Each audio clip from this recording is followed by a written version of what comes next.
Hey YouTubers, this here craftsman kinda got stuck out here. I was gonna pull a lawnmower with it, and about 5 days ago got stuck because that bolt holds the steering bar on, come off. Nut came off of it, and so I had to go out and buy a new nut and everything else. And well, now I need to pull a lawnmower with it, so we're gonna cold start it and see if we can't get it back to the garage where it needs to be. So all the way up, choke out.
That station right out there is going to be next one starting.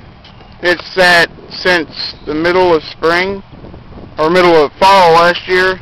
We didn't cut the grass the last couple of weeks, and it's been sitting there ever since. It's got a flat tire and some other stuff.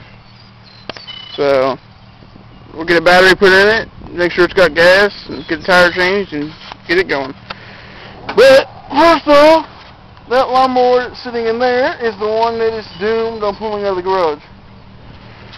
We'll have a video of that next. Alright, talk to you after a while. Bye.